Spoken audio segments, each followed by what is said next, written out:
Hello everyone, my name is Daniel Rizzo, and today we're going to be talking about the Japanese attack on Pearl Harbor and its causes and effects on the world today, and the world around that time. Before we head into actually the causes and effects, we must first learn what Pearl Harbor was about.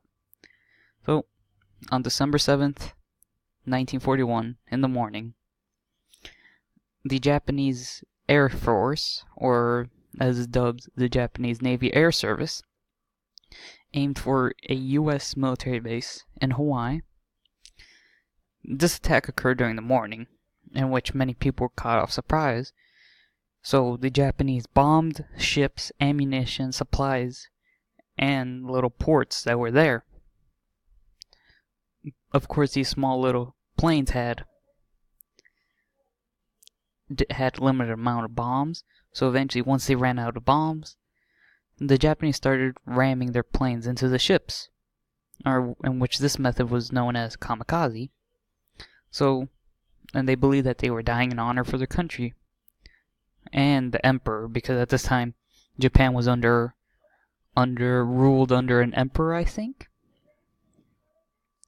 And so on this day we lost many soldiers and ships, and essentially it caused the U.S. to join World War II because they were trying to keep out of it for a long time.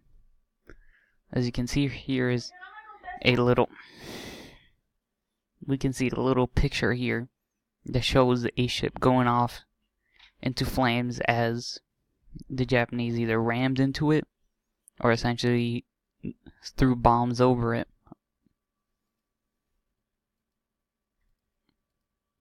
So, the causes.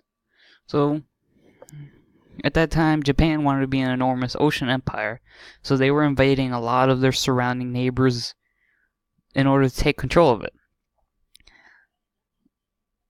4 years earlier, Japan invaded China, and that was a big no-no for the U.S., which left a pretty bad taste during their negotiations. And this shortly prompted the U.S. to stop doing trade deals and offers with Japan after rough negotiations between the emperor and the president at that time, essentially cutting off the supplies for Japan.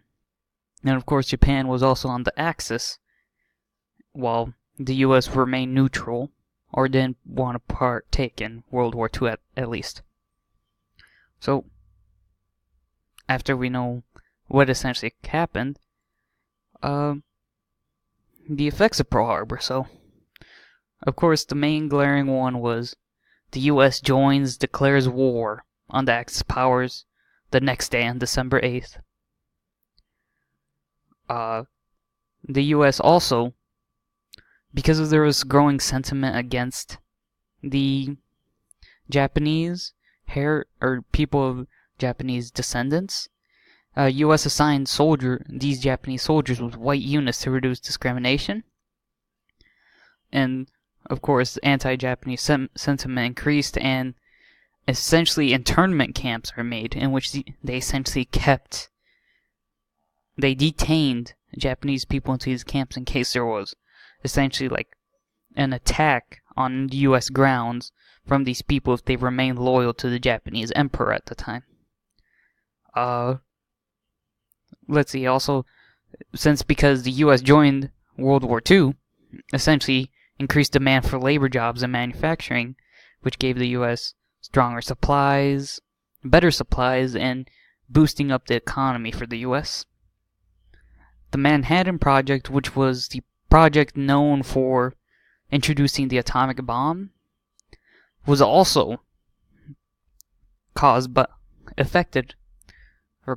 this, because, well, essentially, now the Manhattan Project has a target, and further development, progress, and urgency occurred. And even after we dropped the atomic bomb on Japan began reconstruction and now is known as a superpower today. So a lot has changed since then. So in conclusion, the Japanese attack on Pearl Harbor impacted our views of the Japanese, the focus of the nation, how we deal with such events. The U.S. could no longer avoid war. The world could no longer avoid war, because essentially this war brought all countries on to the front. A lot of stigmas in Americans over Pearl Harbor occurred, so there's still some tension between the US and Japan. And essentially, the US started adopting a more bloody way to resolve certain conflicts, which is favored in many people's views, which isn't good for today, because look at the Middle East. Yeah. Of course, this was a little short and sweet little video, and I'll see everyone next time.